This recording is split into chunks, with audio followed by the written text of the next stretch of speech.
ah tey jii nag ñu bëggoon a waxtaane loo xam ni jàpp nañ ni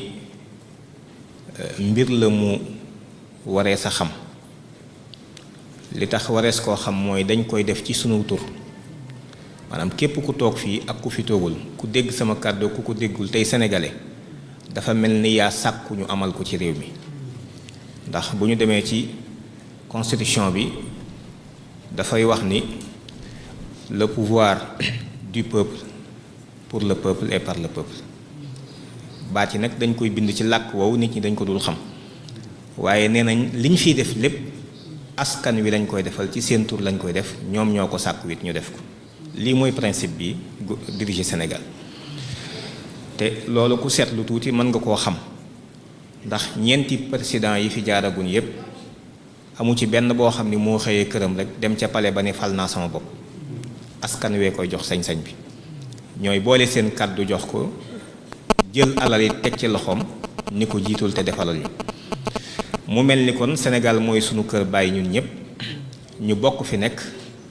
ñu bëgg nag ni njaboot gi yaatoo ab liggéeykat boo xam ni mbindaan lay doon ni ko liggéeyal ñu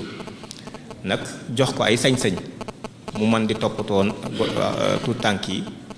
di man di balee ko fobeere lii sécurité bi ci biir kër gi it ñu mën koo toppatoo ñu fexe it ba ku war a jàngi jàng ku war a liggéey liggéey ku war a def leneen it def leneen kenn du tooñ wala ku tooñ it ñu teg la ci sa palaas loola lañ leen di liggéeyloo waaye ci biir loolu nag mu am yu ci am yoo xam ni askan wi war nañ koo xam te nii ñu ko fas yéene leerale it dem nañ ci mbooleem gox yi nekk ci biir Sénégal yépp leeral ko fa ci mbooleem sénégalais yi ndax mbir la mu ñépp séq ndax lu tollook daanaka ñaari at ci ginnaaw manqué na tuuti bi ñu demee Sëñ Muntaxa lañ ci njëkk a waxtaanal bi ñu ko waxee mbir mi fi mu toll ak yi ci am mu ni ñu lii day fii mu toll ak li ngeen ma wax doonatul loo xam ni dees ko war a waxtaane ci biirum néeg te lu ñépp bokk la kon da ngeen di wër réew mi yépp waxtaan ceeg nit ñi ba mu leer seen bopp ba noppi loola moo sababoon tournée boobu bi ñu jógee ci Sëñ Muntaxa ñu tàmbale ko dem ci biir réew mi yépp waxtaan ci ak nit ñi nga xam ni dem nañ ci mbooleem xalif généraux yi nekk ci Sénégal dem nañ ci ñi jiite association islamique yi dem nañ yi tamit ci ñi nga xam ni ñoo ŋànk église bi jàngu bi waaye dem nañ ba ca usuy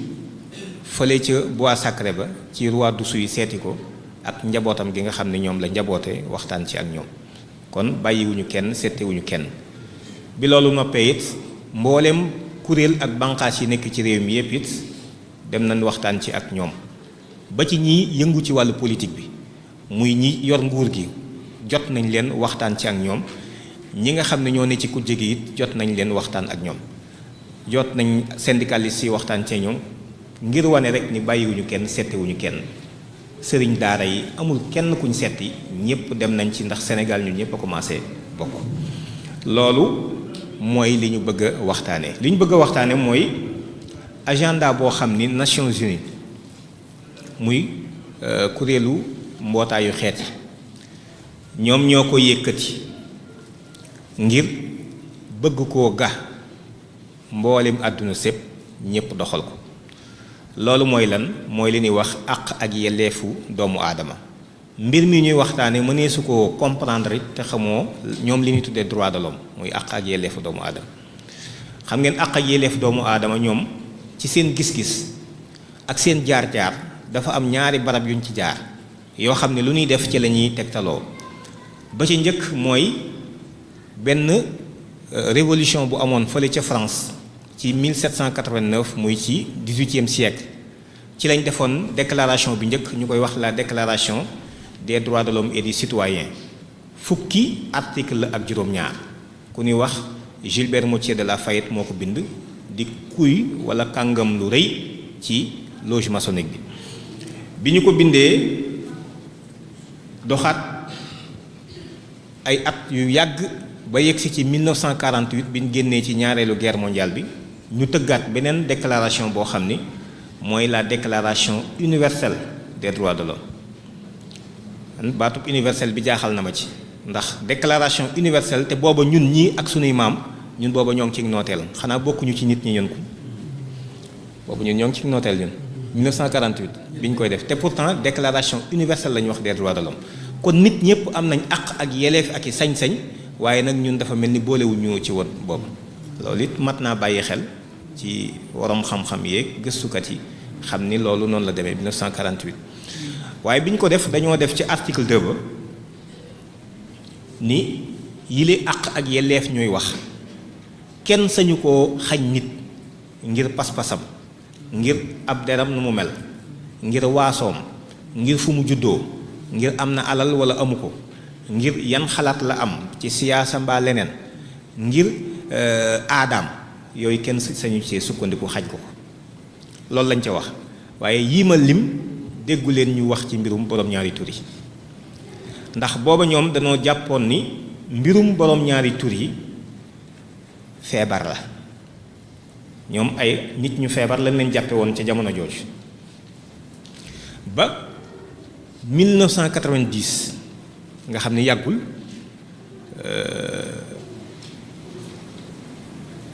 yaakaar naa 1990 mooy at mi fi Sëñ Blaat jógee ba ca déwén se waaw 1990 la ñu def nag kuréel gi nga xam ne moo yor wàllu paj ak wàllu di saytu wér-gu-yaram ñu koy wax OMS muy bànqaas ci Nations Unies ci la daal di jël ab dogal daal ni léegi ak ngóor jigéen doonatul feebar 1990 biñ ko defee nag ñu ni léegi kon ginnaaw xam nañ ni ngóor jigéen yi ndeke du feebar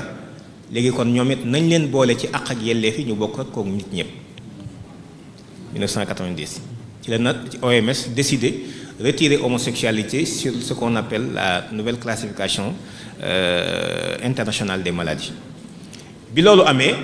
ñu ni nag nañ daal di jéem a xool naka la ñuy liggéeyee ci loolu Nations Unies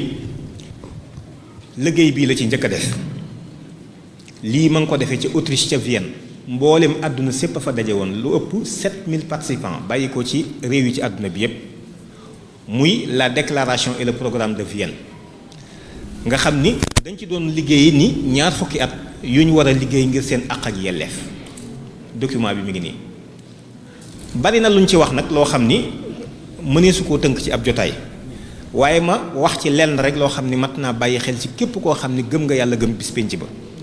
mooy dañoo wax ci biir document bi ni Ban Ki-moon moo nga wax ci document bi Ban Ki-moon ñëpp xam nañ ko jiite woon na fi Nations Unies nekkoon secrétaire général bu Nations Unies dafa wax ni bi ñuy daje ci ndaje mii nee na àdduna si dafa defoon ñaari pàcc ñenn ñi daal ni ñoom lépp lu ñuy def ci seenu dund wala ñu koy wax wala ñu koy jëf ñoo ngi sukkandiku ci lii liñ jëlee ci seenu xol la ñu gëm te loolu diine lay doon joo xam ne asamaan la wàcce woon wàcc ci suuf la jógoon wàcc ci suuf nee na ñeneen ci des taxaw fee daal ni ñoom lépp lu ñuy wax mbaa ñu koy def mbaa ñu koy taxawee ci kaw suuf ñoo ngi sukkandiku ci seenum xel kese waaye sukkandiku ci lu loo xam ne naan ay ngëm-ngëm la nee na lii indi na jafe-jafe te jotaay bi keroog waaye nee na bi ñu doxee mujj na ñu daal di am fu nu déggoo mooy miir bi doxoon diggante ñaari kuréel yooyu nañ ko màbb nee na dañ ko màbb ci liñ mujj d'accord mooy lépp lu jëmati ci àq ak yelleefu doomu aadama kenn mënta sukkandiku ci loo gëm waaye ci xel kese la ñuy tegtaloo mi ngi ci document bii nii muy 20 ans au travail pour vos droits mi ngi nii bi loolu jàllee ñu ne kon ñaar fukki at lañ àppal seen bopp liggéey ci pour fexe ba ñi amuloon àq ak yelleef ca 1948 boolewuñ leen ci woon ñu dugal leen ci waaye bi ñuy dox ba ci biir avant ñuy àgg ci 1948 2013 nga xam ne ci la ñaar fukki at yi di mat ci la Nations Unies faf wuyu ab laaj bu ko IDAHO laajoon te ay réew yu bari yu jàppale ko ci mën naa ci tudd ku mel ni France ak Pays-Bas IDAHO mooy International Day Against Homophobia benn ONG la boo xam ne 2006 la déposé woon benn pétition pour ñu daganal ngóor jigéen ci àdduna bi bi ñu ko defee gis ngeen kayit wi ma leen wan Nations Unies moo ko jël ci 2011 pour jox nag li ñuy wax àq ak yelleef yu yees àq ak yelleef yu yees ndax àq ak yelleef yi 48 la woon yu yees yi 2011 la le 15 juin 2011 mooy ñi nga xam ni jëluñu leen woon en compte ca jotaay bu njëkk ba 48 ñoom it jox nañ leen àq ak yelleef muy résolution bi le Conseil des droits de l'homme des Nations Unies a adopté le 15 juin 2011 avec 23 voix contre 19 une résolution affirmant l'égalité entre les hommes quelle que soit leur orientation sexuelle et leur identité de genre donc texte bi mi ngi nii ñaari xët yi la 2011 lii la ñuy wax nouveau droit nag danañ ci dellusiwaat ci kanam ndax tuddoon nañ ko fi ci Sénégal ba am ay wax yu ci amoon waaye nouveau droit mooy àq ak yelleef yu yees yi nga xam ni amagul woon ca la ko jiitu këyit waa ngi nii luñ ciy waxee dañ ci teg sunu baaraam ndax ñun ki nga xam ni moom la ñuy roy ci suñ lépp mooy Cheikh Abdoul Ahad Mbacké dafa wax ni du ma wax mukk lu ma leerul du ma wax mukkit lu ma xamul lu ñu wax lu nu leer rek lay doon lu ñu xam kese lay doon kon nouveau droit yi mi ngi nii droit yi ci des 1948 la woon mooy déclaration universelle des droits de l'homme bi ñu ko defee ci 2011 nag ginnaaw léegi 90 génne nañu ngóor jigéen ci feebar yi 2011 jox nañ leen àq ak yelleef lan moo ci des fexe ba seen àq ak yelleef yooyu ñu jot ci jox nañ leen ko léegi du point de vue du droit international léegi nag nan la ñuy fexe ba ñoom ñu mën cee jot ni ñëpp amee seen sañ-sañ ci li ñu bëgg ñu koy def ci kaw suuf si loolu moo waral Nations Unies daal di jël ñaari yëf benn bi mooy document bi ne libre et égaux ñun ñëpp ñoo bokk maase bi ñuy gane àdduna tolloo ci dayo ak àq ak yelleef te it kenn ku ci nekk doonoo ku nu njoñ maanaam doonoo koo xam ni da nga nekk ci moomeel nekkoo ci njaam ku moom sa bopp nga ku jotu nga bi ngay juddu te yàgg ñëpp yéen a tolloo àq ak yelleef bi ñu fiy jógee itam ñoo nuroo melokaan ku ci ne dañ lay tëral doo yëngatu kon ci diggante bi ñoo fi war a tolloo àq ak yelleef document bi Nations Unies moo ko def ci biir document bi nag mu joxe ci juróomi ndigal yoo xam ni tënk nañ ko ci benn document boo xam ni incha allah danaa ko fi bàyyi sax ñu tënk ko ci juróomi ndigal benn bu njëkk bi muy les 5 obligations juridiques fondamentales des droits concernant la protection des droits de l'homme des LGBT bala maa dikk ci lii am na baat bu ma wax bu ma leeralul li ñuy wax orientation sexuelle et identité de genre orientation sexuelle mooy ñi am beneen gisin ci wàllu sëy ak xar kanam nga ñu àndal ak identité de genre nga xam ni lanu baaxoo woon a xam ci ànd ci wàllu sëy ñoom indi nañ ci yeneen xeet yeneen yoo xam ne moom lañ ci àndal ñoom baat boobu lañ koy tudde muy orientation sexuelle et identité de genre loola nag ñu gis ko ak di ko jëfe ñoom dafa am xar kanam gun ci génnee gun ci wane ci penc mi loolu lañ tuddee orientation sexuelle et identité de genre léegi dañoo wax ni 5 obligations juridiques fondamentales des droits concernant la protection des droits de l'homme gis nga mi ngi nii Nations Unies moo def document bi waaye baat yi mu jëfandikoo lan la 5 obligations obligation mooy wareef loo xam ne daf laa war du la wàcc waxul recommandation de dañ la ko digal bu la neexee def mbaa nga fippu obligation la ci yun teg ci kaw état yëpp juridique moo loo xam ne dañ koy yoonal ci wàllu yoon lañ koy tënk fondamental mooy mboolem lu ñuy jëfandikoo ak di ko jëflante ci biir adduna bi ak ci droit international ak ci réew mi lii moo ciy jiitu wala dara du ko ci jiitu kenn lay doon ci les relations internationales donc obligation juridique fondamentale waaye juróom la pour lan aar àq ak yelleefu ñan LGBT L bi mooy lesbienne mooy jigéen ñi sëy ci seen biir G bi mooy gay mooy góor ñi sëy ci seen biir bisexuel mooy ñi nga xam ni danañ sëy góor danañ sëy jigéen ñaar ñëpp la ñuy sëy mën naa doon it bisexuel bokk na ci ñi nga xam ni dañoo nguuru ngaana transsexuel mooy ñi nga xam ne bi ñuy ganee àdduna ni leen yàlla sàkke ñu dikke ci seen ndey ak baay bu dee jigéen lañu dañoo dem ñu daal di leen di opérer jox leen ay hormones ñu doon góor léegi bu fekkee góor la ba ñuy judd ñu dem ñu opérer leen jox leen ay hormones ñu daal doon jigéen ndax différence bi dox diggante góor ak jigéen du point de vue scientifique lu ci bari ay hormones moo koy déterminer loolu moom mooy transsexuel yi nga xam ni LGBT mooy loolu am na yeneen yu ci bokkit moo tax ñu wax LGBT plus muy intersexué queer zoophilie nécrophilie yooyu yëpp ci la bokk. ma leeral ci ñaar bala maa dikk ci obligation yi. zoophilie mooy ñiy sëy ak bàyyi ma ñoom it fi mu ne dañoo bëgg ñu am àq ak yelleef di mën di sëy ak bàyyi ma yi ci kaw suuf si di ko defee du mu leen neexee. tàmbali naa am Europe am na lu ñuy wax ay maison close yi da ngay ñëw fay dugg da ngaa bëgg a sëye ab xaj mbaa xaj bi sëyee la bu dee jigéen la donc nga jënd sa ticket daal di dugg daal di defanteeg moom xam ngeen ni ak mbon mënta weesu loolu. waaye am na beneen li ñuy wax nécrophilie mooy di sëyee nit ñi faatu rawatina jigéen ñi aha kañ nécrophilie ci lii la bokk li may wax nii. léegi nga xam ni da ngay xaar néew yi ku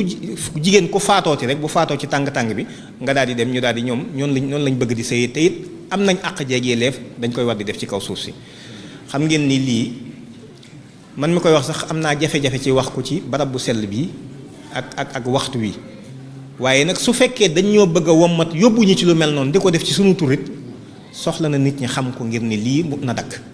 bu ngeen koy def dafa jégalu leen ko feneen waaye réew mii dafa am borom. réew mii dafa am lu ñu am ci ndono ci mbaax ci yiw bëgg yàlla bëgg yonent bi ku ne xam na ni Sénégal foo ko déggee réewum teraanga lañ koy askanale kon ñun xamuñu lu bon lii waaye lii mooy lii yoot Sénégal moom lañ fi bëgg a def. kon 5 obligations yi ginnaaw génne nañ leen ci ak feebar bi ci tege mooy jox nañ leen àq ak yelleef ci 2011 léegi lu ci des le 15 juin 2011 mooy nag ñu ni ginnaaw sañ nañoo nag def liñ bëgg a def ñoom ci kaw suuf si. état yi nañ leen protéger nañ leen aar mooy protéger les individus contre la violence homophobe et transphobe na état yi jël seen jumtukaay protéger góor jigéen ñi ci kaw suuf loolu mooy première obligation bi nga xam ni tey Sénégal lu Nations Unies wax ak moom lu France di wax ak moom lu États-Unis wax ak moom ba ci xaalis bu ñu lay lebal bailleur de fonds yi bokk na ci conditionnalité yi lii da ciy dugg xaalis bi mënoo cee jot te jëloo ay dispositions yi loolu mooy bi ci njëkk. bi ci topp mooy prévenir la torture et le traitement cruel, inhumain et dégradant des LGBT maanaam léegi bu leen yamati sax ci di leen aar rek waaye def leen seeni jumtukaay yi ngeen mën a jël ak seeni pexe ba kenn dootul dal ci ab góor jigéen nañ ko prévenir violence boobu mooy ñaareelu obligation bi. ñetteel bi mooy dépénaliser l'homosexualité maanaam amul wenn yoon woo war a nekkati ci kaw suuf di topp ab góor jigéen kon nañu not ci mboolem tëralin yooyu yëpp mooy ñetteel bi. ñeenteel bi di sàkku ñëpp bàyyi ko xel ndax moo ñu gën a intéressé ñun Sénégal mooy interdire la discrimination basée sur l'orientation sexuelle et l'identité de genre maanaam nañu tere ci kaw suuf sépp boddi gi ñuy boddi góor jigéen yi bu ñu boddeeti kenn ndax nit ki bokkul ak yow ni muy séyee ak xarkanam gam ca àndal nam cay doxale ak xarkanam gam ca àndal ak taxawaayam kenn dootu leen boddi imam Cheikh Mouhamadou Bachir Touré mi lii bu sottee dootul sañ bañ a jëflante góor jigéen bi aha kañ kenn dootu ko sañ ndax yoon lay doon moo tax ñu ni nañ ko tere bu kenn boddeeti nañ di jëflante ak ñoom sañoo leen a ber bu ñu jëflante ak yow da ngay jëflante ak ñoom. juróomeel bi nag mooy le respect de la liberté d'expression d'association et de réunion des LGBT mooy ñoom boroom ñaari tur yi sañ nañoo yëkkati seen kàddu ci pénc sañ nañoo def ay mbootaay waaye sañ nañu it di def ay ndaje di nos ak a not ci di doxal seen mbir ci kaw suuf si askan yu nangul leen ko. ma delsi nag ci ñeenteelu tomb bi danaa ci delsiwaat léegi nii ndax daf ñoo yitteel bi loolu amee Nations Unies lii jël ko 2012 tàmbali ko doxal 2013 waaye yemul ci loolu daal di jëlaat nag benn jotaay ñu koy wax EPU mooy examen périodique universel nga xam ni Nations Unies day woo Sénégal ci décembre bu nekk bu ko woowee ne ko léegi jox naa la nangami ndigal jàngat nañ sa constitution jàngat nañ say loi ak say règlement nangam lii dëppoowul ak li ma digle nangam lii dafa ëpp nangam lii dafa tuuti lii nañ ko yokk dugal ci baat sàngam lii nañ ko génne ci seeni loi lii nañ ko loolu la ñuy wax EPU nga xam ni EPU bu 2013 lii mooy la fa Sénégal wax mooy EPU bu 2013 bi Sénégal demee ci EPU bi jox nañ ko fa téeméeri ndigal ak juróom-ñett fukk ak juróom-ñett 188 recommandations yoo xam ne da ko war a soppi ci constitution bi ci loi yi ak règlement yi lu ko Nations Unies digal këyit waa ngi nii ña demoon ca délégation bi ñëpp seeni tur a ngi nii li ma leen wax nii rek lu ñu ciy wax lu nu leer la lu ñu xam la rapport yii fi mu ne du lu confidentiel nit ñi ñoo dul gëstu rek waaye boo tàppee ci internet bi am rapport bi ndax Nations Unies li mu ci def lépp nëbbatu ko léegi da lay digal ba noppi def rapport bi ci juróom-ñetti langue dana ko def ci anglais ci arabe ci français ak yeneen langue yoo xam ni nit ñi danañ ko xam bi ñu joxee Sénégal fukki téeméeri ndigal ak juróom-ñett fukk ak juróom-ñett Sénégal nangu na daanaka lépp ba mu des fukki ndigal ak ñeent yi jëmoon ci daganal ngóor jigéen Sénégal da ko bañ carrément ci 2013 dafa wax ni duñ ko def bi jotaay bi jeexee nag ci la mbir yi tàmbali ci la Nations Unies ni waaw Sénégal moom mooy kan réew moo xam ni day yalwaan réew moo xam ni donte xam nga léeg-léeg ñu dégg tere fi yalwaan waaye ñii yalwaan moom ñoo bokkul nu ñuy defee rek ñii dañuy costume yalwaan yi ay milliards ñii yor seen i pat di laara bi la ñaar fukk mbaa fukki tam moom loolu rek a fi ne li may wax nii am na di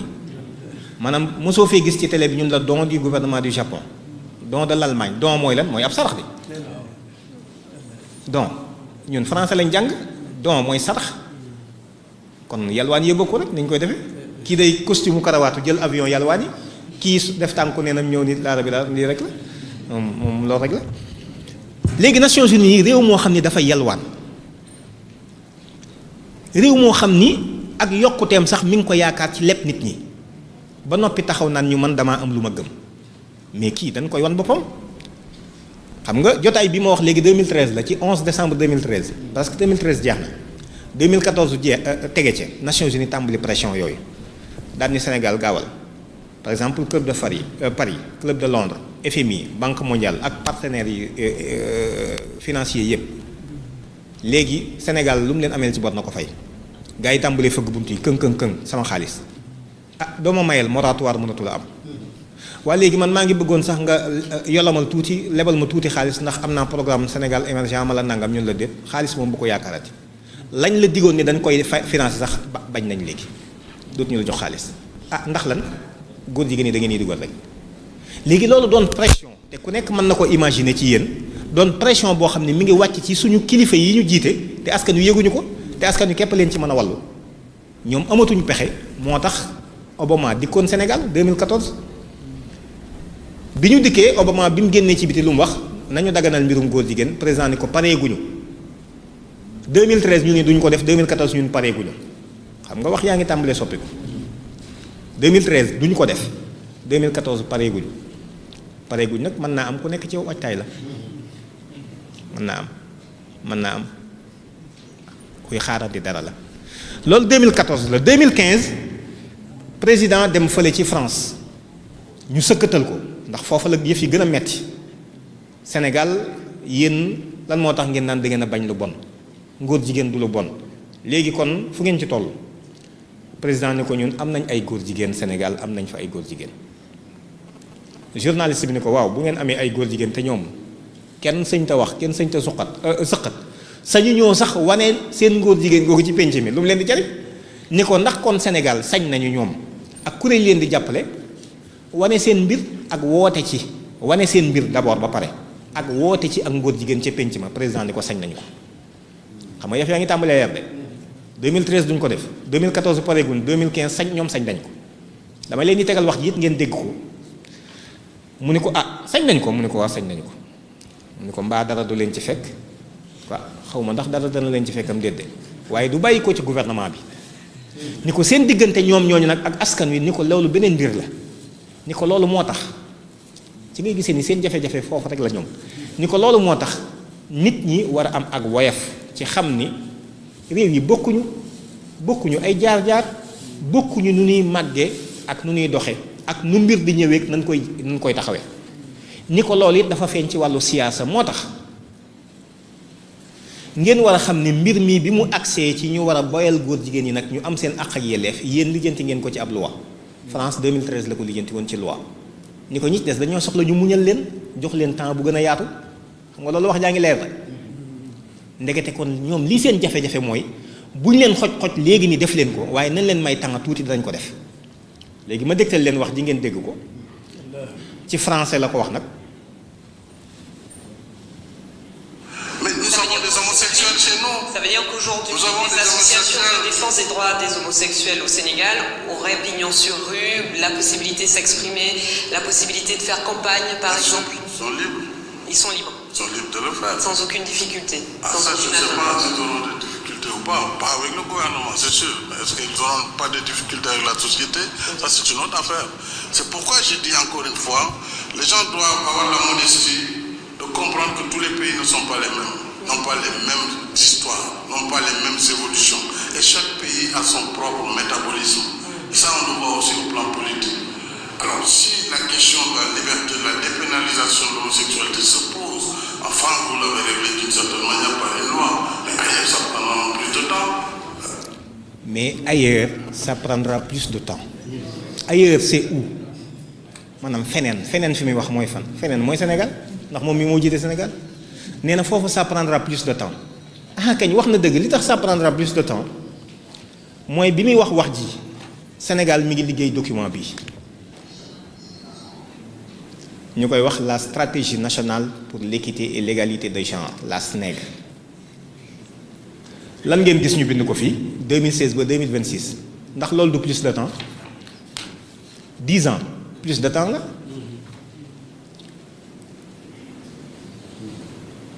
jamono yi muy wax ji Sénégal mi ngi liggéey document bi waaye bi mu koy liggéey waxoon naa leen sànq ni Nations Unies ñeenteelu ndigal li mu joxe woon mooy interdire la discrimination basée sur l'orientation sexuelle et l'identité de genre nañu tere ci kaw suuf si boddi gi ñuy boddi nit ki rek ndax beneen xeetu sëyin la xam wala la bëgg wala la yëg te moom la bëgg a def ci kaw suuf si te fesal ko ñu ne Nations Unies nañ ko tere gis ngeen document bi Sénégal lan la ci wax ci vision bi vision document mooy bu fekkee dafa am lu ma bëgg tey jii waa Saam dañoo daje ni bëgg nañ Saam mel nangam fii ak fanweeri at dañuy gëmm jëmmal ko li ngay gëmm gis ko ci sa biir gëmm boobu loolu la ñuy tuddee vision nga xam ne ci ngay sukkandiku léegi jéem koo nataal léegi nag jéem a xool nan ngay fexe ba demee ci loolu ba boo àggee ci fanweeri at yi ni nga gisoon ci sa jeneer loolu mën a nekk loolu la ñuy tuddee vision xam nga kon mooy li ëpp solo ci document stratégique vision document bi mi ngi nii moom lañ njëkk a bind ci document bi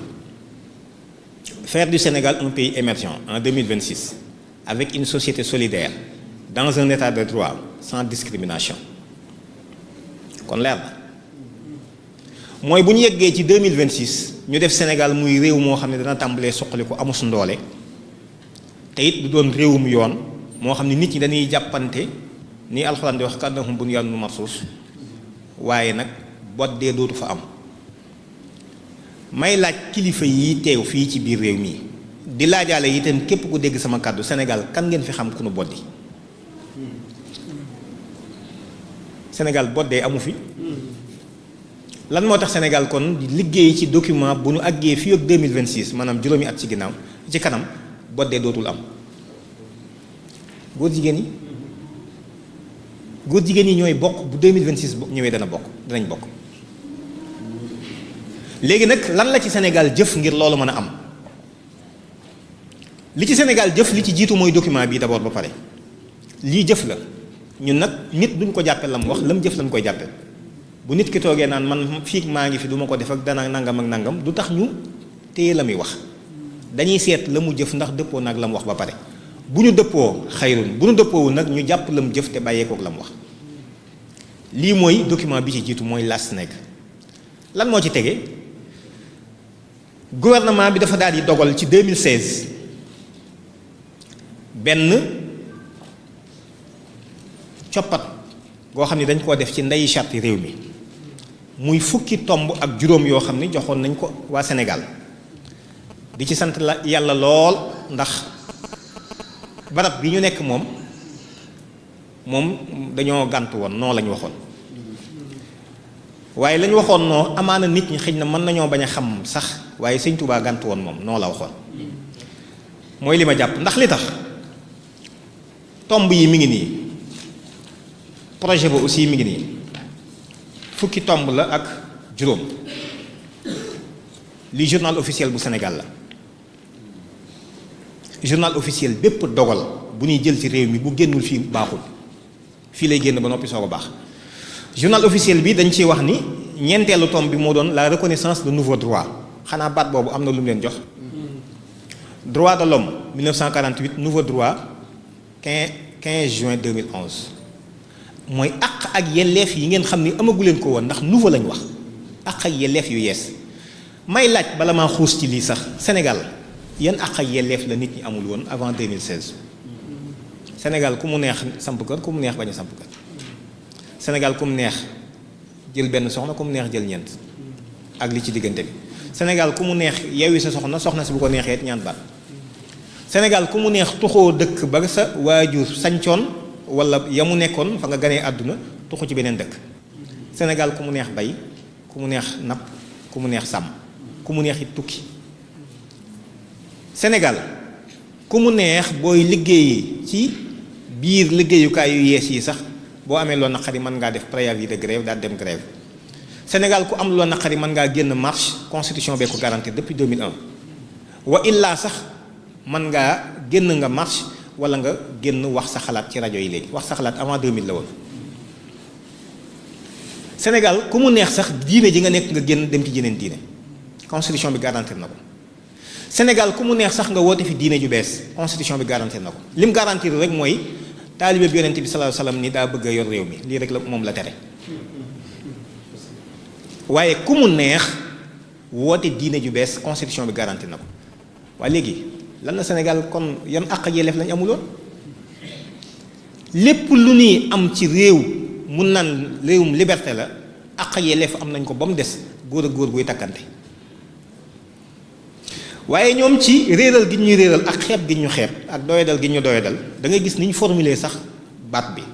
la reconnaissance de nouveaux droits aux citoyens xam nga citoyens yi ay nit lañu wala duñu ay nit lañu nouveau droit aux citoyens kon ay droits de l'homme la xam nga boo nee droit de l'homme automatiquement xel yi xam ne droit de l'homme ngay wax waaye dañ naan nouveau droit aux citoyens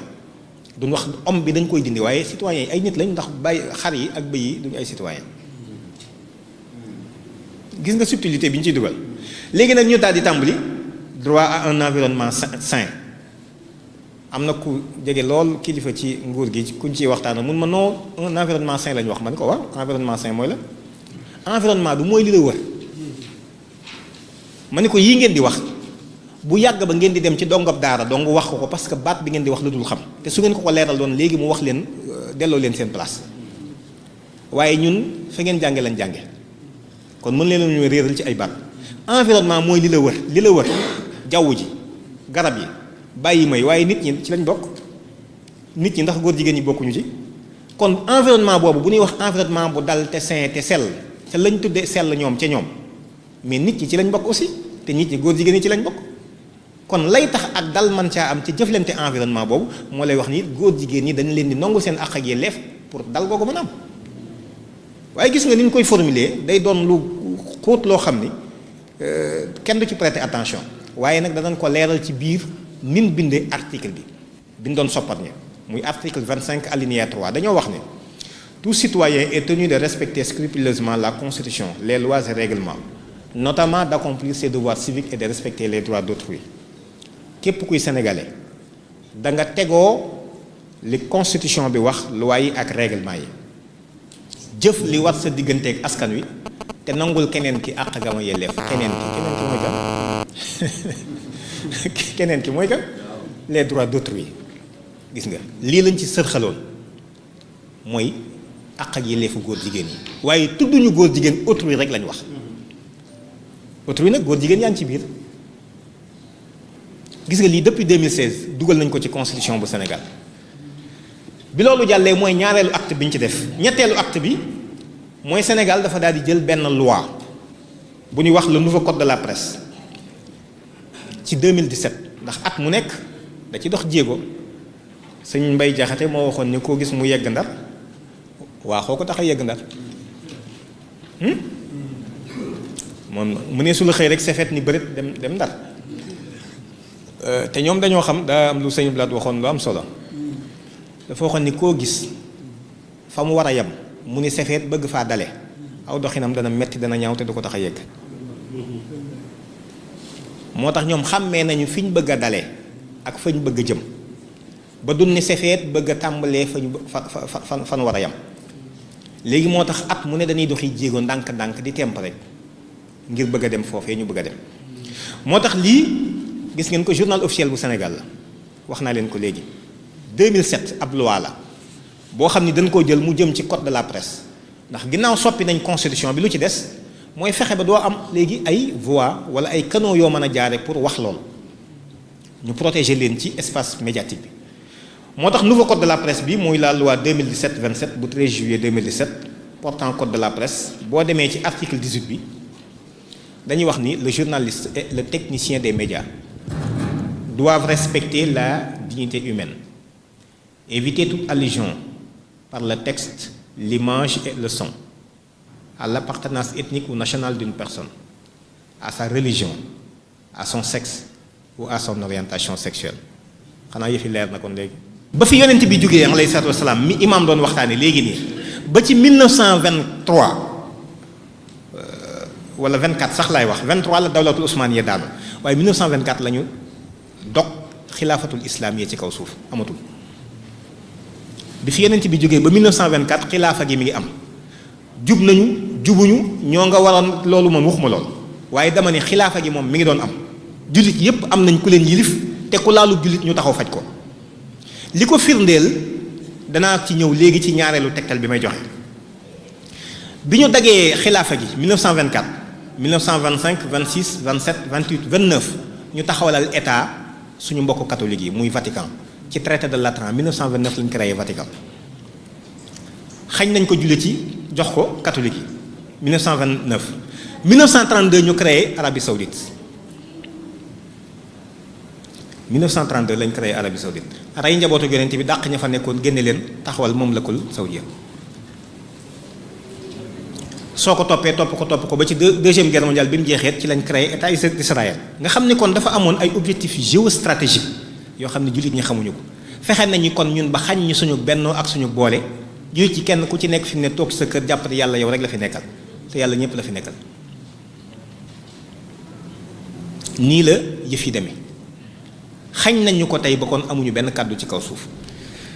léegi nag beneen bi ko tegtalewaat mooy Sénégal gi boo fi dikkee téeméeri nit ñoo jël juróom-ñeent fukk yi ak juróom-ñaar 97% waxuma 95 97% yi ay jullit lañu te mënuñu lu dul lii sëñ Muntaxa wax jooytu kese nañ ma baal buñ ma def lii nañ ñu sarax lii dong lañ man mbooloo mi yépp ci biir kër gi di Sénégal sunu waajur wu jigéen ñun moo jur juróom-ñeent fukki doom yi ak juróom-ñaar te ci biir kër gi di suñu kër bàyyi it di Sénégal ñun mënuñu fi dara lu dul doomu jiit la ji fi dikk fi mu ne moom la ñuy xëy sarxu ñun ñëpp ni ko baal ñu may ñu dimbali ñu loolu nag du ca ñoom ci ñun la loolu du ca ñoom ci ñun la xisbu seytaane amul problème xisbulaahi ñoo am problème ñun suñ bopp ñoo am problème mbir mi du ñoom waaye ñun ñii la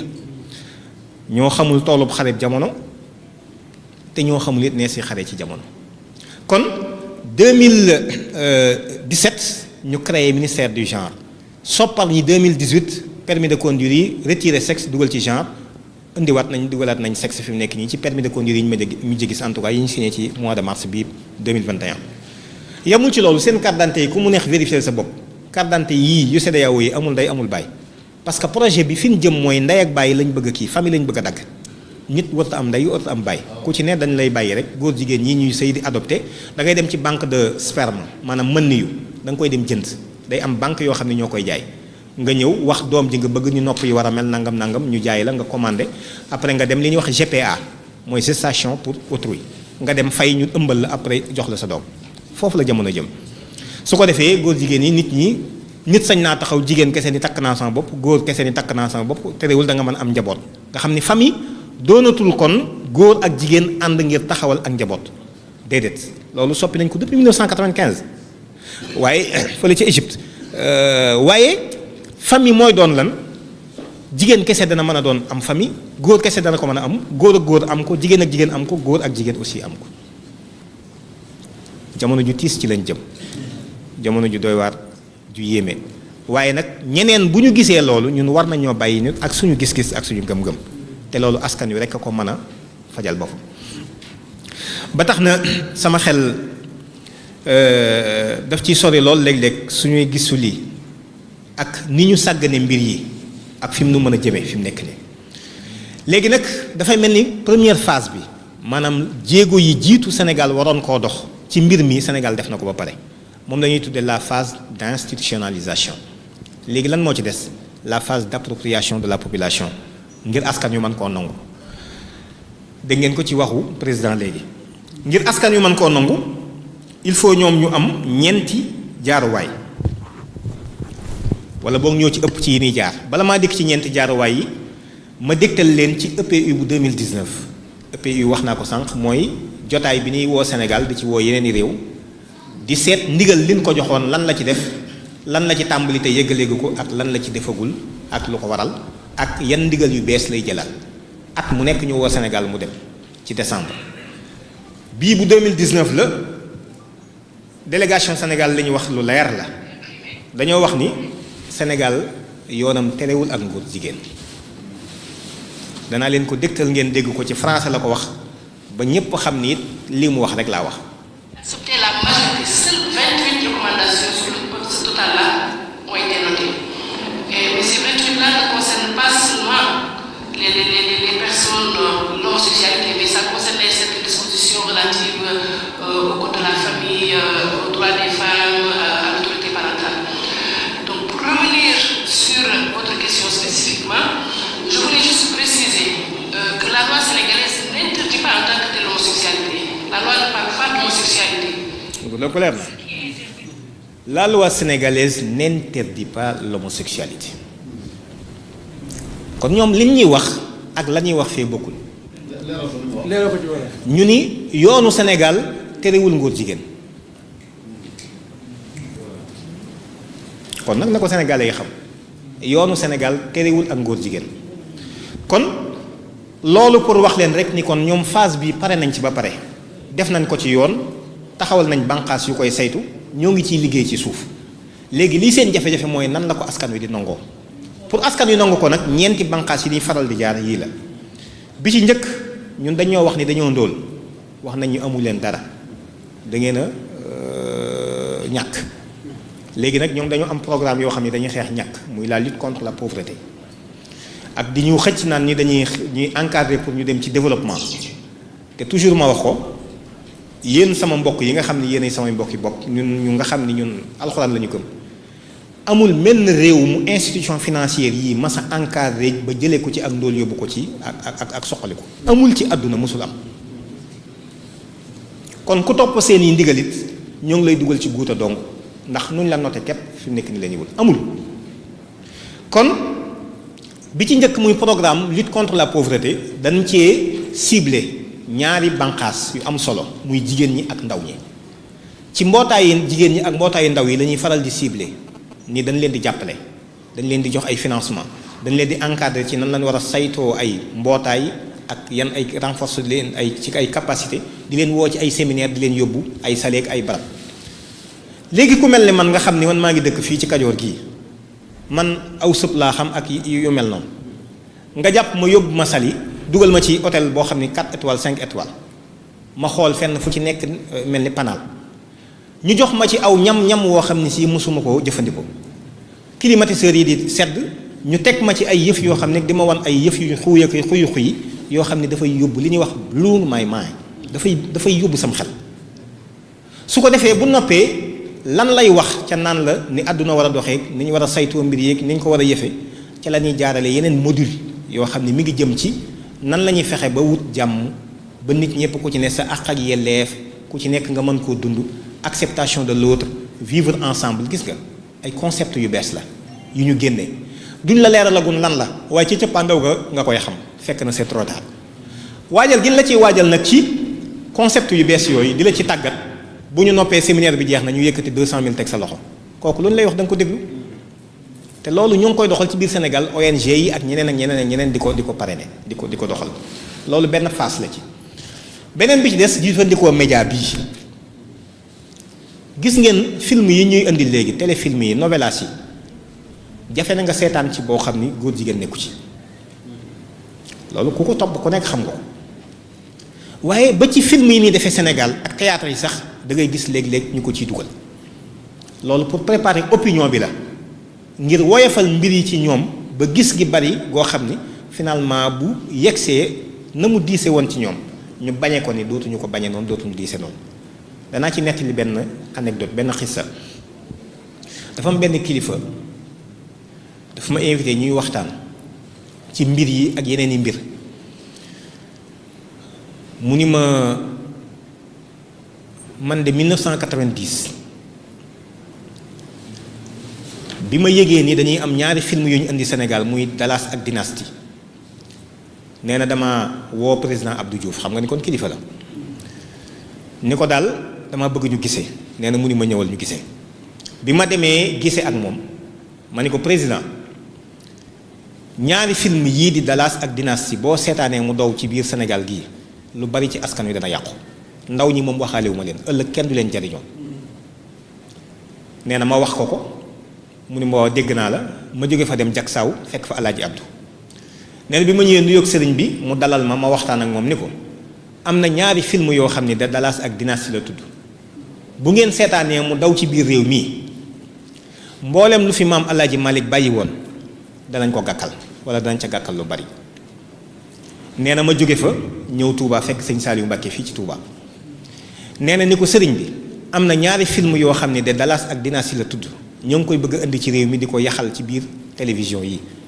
waaye bis bu ñu ko fi tegee ba mu yegg dana bàyyi jeexit ci biir réew mi loo xam ni li fi sëñ bi bàyyi woon dana yàq nit ñi ba dootuñu ko mën a jariñoo nee na ma jóge fa xëy naa ci gont naa ci guddi naa ci jànq naa ci ràññaan naa ci nee na def naa ci sama alal tëkku nañ ma ci it woo ma ci tëkku ma ndax am na ñoo xam ne it loolu lañ bëgg muy dox waaye nee na ba yàgg ñaari film yépp ñu teg ko Sénégal mu daw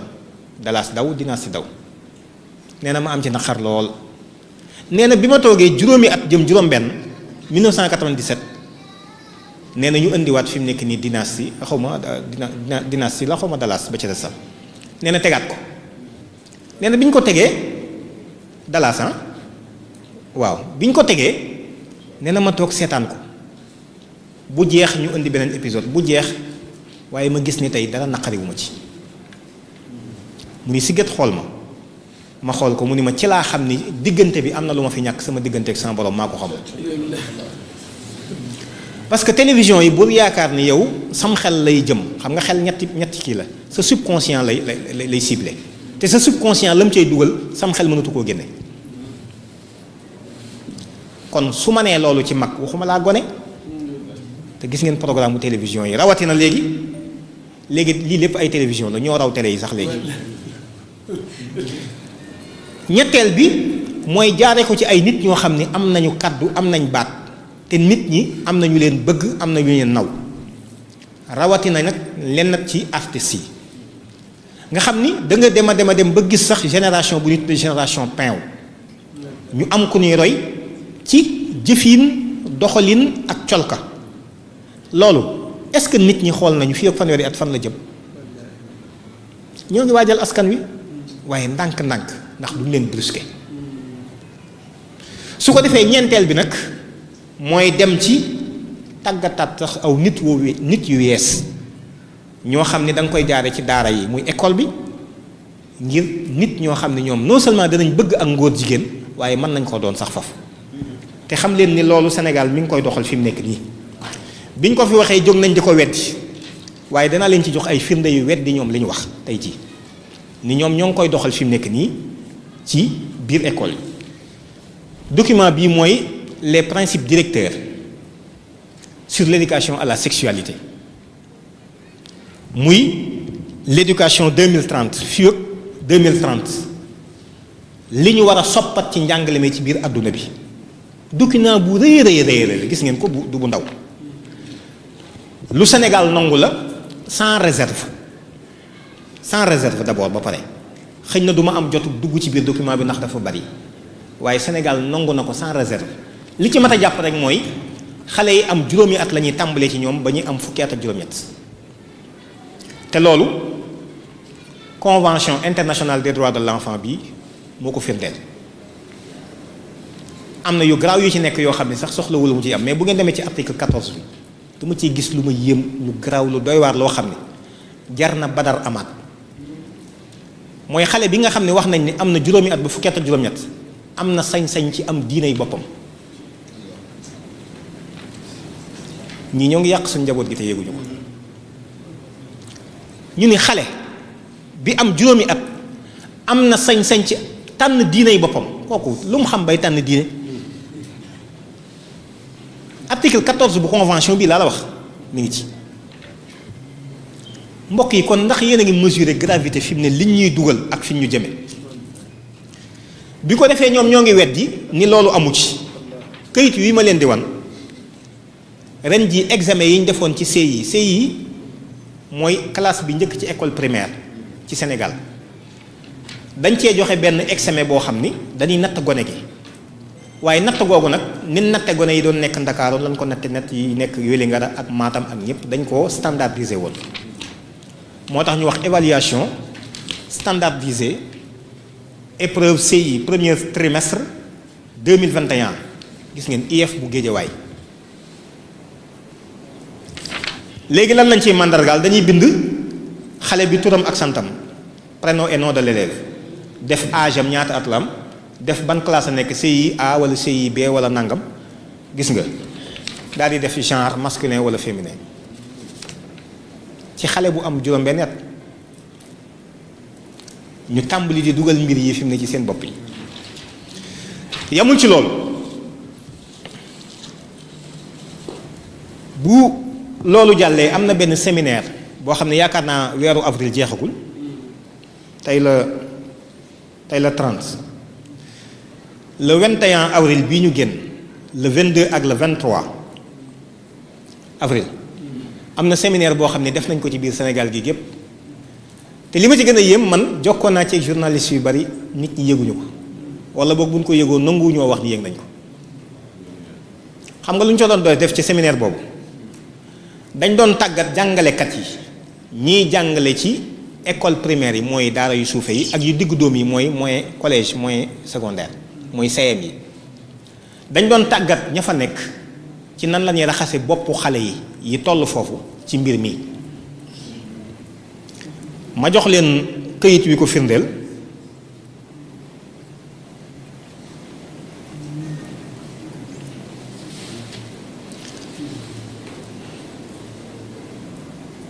gis ngeen document bi inspecteur bi jiite IEF bu Vélingara moo ko signé bu ngeen xoolee bu ma ko agrandir tuuti da ngeen gis ni ministère de l'éducation nationale IA bu Kolda IEF bu Vélingara gis nga l'inspecteur moo signé lii signature mi ngi nii ci suuf ak wu turam soxla lu ma koy tudd lan la ci wax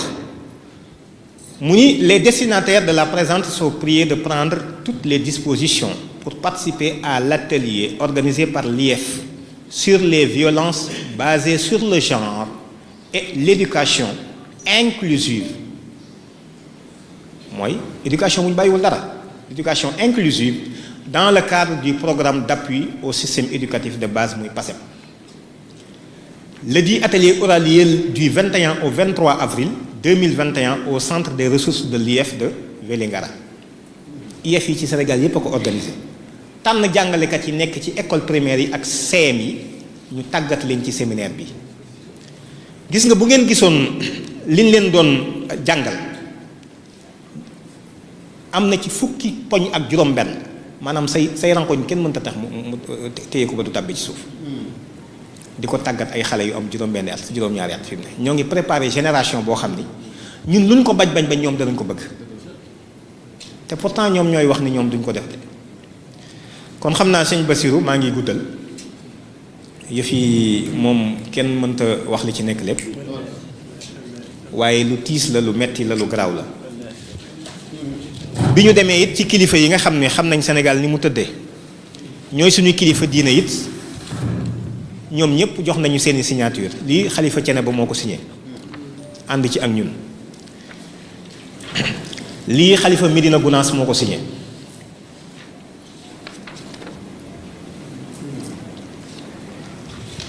lii xalifa Léona Niassène moo ko signé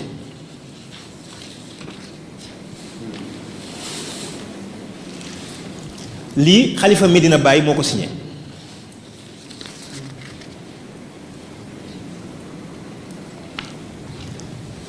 lii xalifa Xaadim Rasulillahi moo ko signé sëñ Muntaxa lii sëñ Babacar Sy Mansour xalifa général des Tidianes moo ko signé xëy na doy na yii yëpp ay signature la kilifa yi ci biir réew mi ñëpp a ko signé ñëpp waaye ñii ma ci jukki rek doy na sëkk xalifa général day xaar aussi signé na ko signature am mi ngi nii kon mboolem kilifa yëpp ànd nañ ci lii nañ ko dakkal ci réew mi mboolem kilifa yëpp àndal nañ ci ñeen jël loi boo xam ni dafay tere ak ngóor jigéen ci réew mi ñoom ñëpp signé nañ ko ànd nañ ci moo tax ñoo ngi waajal am ndaje le 23 mai ca Dakar ñoo ngi sàkku képp koo xam ni gëm nga ni bu la Badar fekkoon nga fekkee yonent bi da nga ànd ak moom ñoo ngi lay woo di la xaar ci jotaay boobu xam nga li tax ñoom fi mu ne signature yi bu ñu leen ko jëbalee du tax ñu def loi bi xam nga li tax du tey la fi lii njëkk lii code de la famille 1971 bi ñu ko taxawalee kilifa diine yi dañoo daje fële ca Dakar le 3 janvier 1971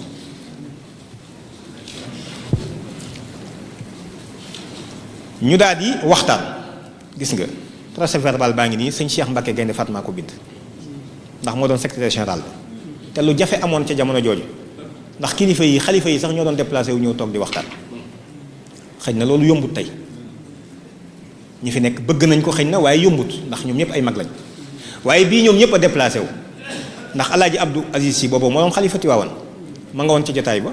Seydou Nourou Tall xalifa Ndiassane xalifa Thiénaba xalifa yëpp ba ci xalifa Médina Gounass Cheikh al Islam Baye Niass ñoom ñëpp ñoo ngi woon ci jotaay ba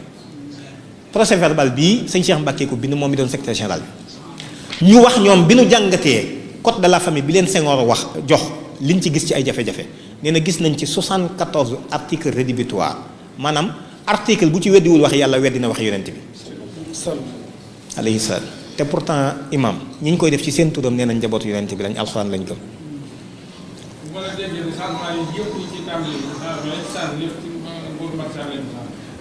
waaw am na yu ci jiitu sax gis nga bi lii amee waa li ci ëpp moom ci ayam la waaye am na ci yooyu jiitu na ko moom ndax protocole de Maputo bi ñu koy signé boobu Abdoulaye Wade moo fi nekk waaye moom danaan def ak xarala danaan damay nax tubaab bi da koy signé te du ko promulguer waaye boo ko signé bàyyi ko fi bu ñëwee dañ koy promulguer jàllale ko su ko defee ñoom bi ñu defee lii ñoom ñu daal di gisee ak président Senghor ni ko code bii dëppoowul ak ñi ñu ko bëgg a doxal àtte leen ko ndax gëmuñu lii ñun kon li ñu bëgg mooy code bu ñu fiy topp nan ci teg boole ci suñu aada boole ci diine ji fi nekk ba ci église bi sax bindaale nañ ko ci ñoom ñi seeni ngëm-ngëm nañ leen bàyyi xel jullit ñi fi ëpp loolu mooy code bi mën a dox Sénégal Senghor ni leen li ngeen bëgg lay def daal di woo Abdou Diouf mi yoon premier ministre boole leen ak moom Abdou Diouf recevoir leen daal ni leen man de xam ngeen ni jullit laa ñu ne waaw mun leen li ngeen bëgg laay def ndeke naxee mbaay la waral ñoom ñu doon dox sottiwul mooy ñoom gëm na ni nit lu mu wax dëgg la moo tax bañ leen waxee ne danañ ko def rek ñoom ñu bàyyi ne danañ ko def waaye bañ déggee ni code bi jàll na sëñ Abdoulaye def na ci discours ni code bi du dox Touba sëñ Mandione Laye def na ci discours ni code bi du dox Cambérène ak Yoff Cheikh al Islam def na ci ay bayit sëñ Abdou Aziz Sy Dabakh def na ci ay bayit waaye tamit sëñ Cheikh Mbacke ku ne xam na ni def na ci téere bu am solo kalimatillahi wiyal xuliya kon ñoom wane nañ ni suñu kilifa yi àndu woon ci code de la famille bii gis ngeen bi loolu amee ñu doxaat ba ci 1995 damay expliquer li tax ñu bëgg nit ñëpp génn taxaw 1995 bi ñu ci yeggee am ay nit ñu dajewaat daal ni jaaduwul ku toll ni sëñ Cheikh Mbacke ak ni mu toll Alaaji Abdou Aziz Dabakh ak ni mu toll Cheikh al Islam ni mu toll ak ñañu àndaloon ñoom ñëpp bëgg dara ci réew mi ñu neenal ko loolu jaaduwul rawatina buñ ko maasee bëggandoo daal ni nañ doxaat ci seen tànk yooyu fexe lañ bëggoon ñu jéem cee dox daal di créer benn cadre bu ñuy wax SIRCOF sëñ Abdou Aziz Al Amin moo ko doon coordonné man ba bu yàggul laata mu fi jógee rek gisee nañ ci waxtaan nañ ci daanaka lu mat ñaari waxtu mu recevoir ñu ci sëñ Abdou Aziz Al Amin mi bu Tiwaawan moo doon coordonné cadre bi may bëgg a nettali nii biñ ko defee ñu tàmbali ko ci Alaaji Abdou 95 la bi mu fi jógee sëñ Mansour Sy ak yu ni demee ñuy continuer di ci liggéey fi liggéey nañ ci fukki at ak juróom ba gis ngeen code bii ma leen di wan code de la famille bu jullit la musulman boo xam ni biñ ñëwee ci sëñ Saliou Mbacké sëñ Mourtala la leen booleel sëñ Mourtala tànn commission ñu liggéey ci ay proposition yii lañ ci def code bi mi ngi nii liggéey nañ ko ba mu sotti xalifa yépp ànd ci fukki signature xalifa ànd ci ñu woo benn député boo xam ne gis nga proposition de loi 2010 ñu yóbbu ko assemblée nationale ni lii la kilifa yi réew mi bëgg ñu ne ko xoteet sànni loolu tax ma ni leen rapport de force rek lañ xam faw nit ñi gën nañu xam ni nit ñi caaxaanuñu te ñoo moom réew mi suñu ko deful suñu kàddu yi kilifa yi ak waxagul la ñu yemale te damaa jàpp ni kilifteef la ci ëpp solo baat la suñu seetaanee suñu kilifa yi bu ñu waxatee seen i bëgg-bëgg ñun ñëpp toog ñu seetaan seen i joxoñ ñu neenal ko danañ dem ba réew mi kilifteef dootu fi am te war nañu koo daw kem suñu kàttan ndax Sénégal li ko wute léegi àdduna sépp man de xaw ma dara waaye ci li ma jàpp xam-xam bu gàtt ak gis-gis bu gàtt kilifteef la li ko waral mooy fan yi ci ginnaaw rek réew mi yëngu na ñetti wos yi nga xam ne ñoo yor réew mi muy exécutif bi parlementaire bi ak judiciaire bi ñoom ñëpp dem nañ ba kenn mënatul ci réew mi dara ba wax nañ ni am na ci yenneti kilifa yoo xam ne takkoon nañ seen i bagage sax tàmbalee bëgg a dem kan moo ko lijjanti sëñ Muntaxa kon loolu moo lay wax ne ñetti wos yi ñu téye réew mi dafa am ab ñeenteel muy wax une institution de fait boo xam ne dañ koo ignorer te kenn waru koo ignorer moom la ñu war a jëmmal ndax ñoom ñooy kilifa réew mi kon suñu seetaanee seeni kàddu bu jógee jëm ci leneen ñu neenal ko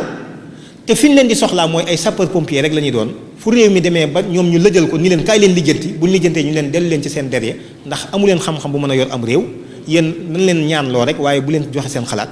loolu yi tamit jafeñ-jafeñ la ba tax na kon lii wa tax ñu xam ne ñun bu ñu joxee signature yi tamit kenn du def loi bi moo tax ñuy woo képp koo xam ne gëm nga ni boo fekke woon Badar da nga ànd ak yonent bi alayhi salaatu wasalaam képp koo xam ne gëm nga dekki képp ku gëm bis pénc ba képp ku bëgg Cheikhul Khadim mbaa nga bëgg Cheikh Omar Foutiyou mbaa nga bëgg kàngam yi nga xam ne ñoo nekk ci réew mii te jëfi lu baax lu rafet ñu ngi leen di woo ci bis boobu le 23 ñu taxaw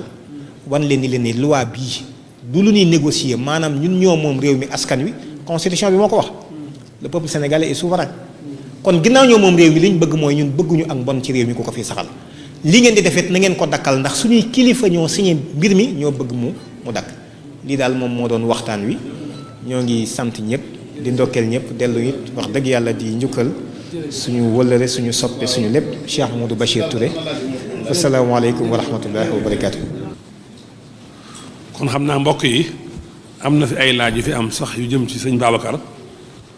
waaye xam naa dañ ci tontu benn rek ngir sëñ Babacar bu jógee fii ginnaaw tàkkusaan daa am fu mu war a defaat waxtaan wu mel nii moo tax xam naa kon laaj yi jëm si ci moom dañ ciy tànn benn rek mu tontu ko bu ko defee ñu mën ko bàyyi mu dem ci yitte yi am na mbokk muy laaj ne ay kon cité bi ñu bëgg a xamal fii Sénégal moom la bëgg a xam lan mooy lan la ak ban taxawaay lañ ci war a am.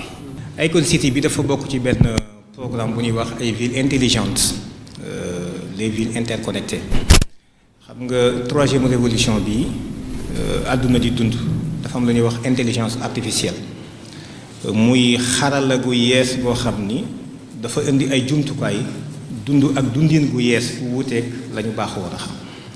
donc Icon City bi ci la bokk yeneen yu bari tamit ci lay bokk mu doon des villes intelligentes loolu nag dafa laaj temu boppam xam naa ñu waaj ko toog waxtaan ci spécialement ndax dafa bari ay fànn yu mu laal yoo xam ne lu ci ne faaw leeralees ko ba noppi waaye li ma ci mën a tudd rek mooy lu raglu la ndax intelligence artificielle bi mu juddoo wala bi ko jur moo ko waral xam nga tey bu ñu demee ba jamono sorewul ak li ñu doon waxtaane léegi sax maanaam nit ñi am na ay xeeti poupée yoo xam ne dañ koy sos mu doon nit ki dafay ñëw jënd ko nga xam ni danañ programmer ci moom lu tolloog fukki yëg-yëg ak juróom-ñett yoo xam ne dana ko am di ko man di dox ci programmation bi rek la yem mën naa doon ku dal mën naa mel neneen mu doon jigéen lépp la doon am ci jigéen yi da nga ko ci am nga xam ne nit ki soxlatul ngay takk soxna poupée bi ngay commandé ñu ñëw donc nga utiliser ko doo jox mu lekk doo jox mu naan donc lu bari daf lay tekki ko donc loolu la ñuy wax intelligence artificielle nga xam ne dañ koy programmer woon ba li nit di def daf koy def dëkk bu mel noonu nag moom mooy Akon City bi ci loolu lañ jëm asalaamaaleykum wa rahmatullahi wa barakatu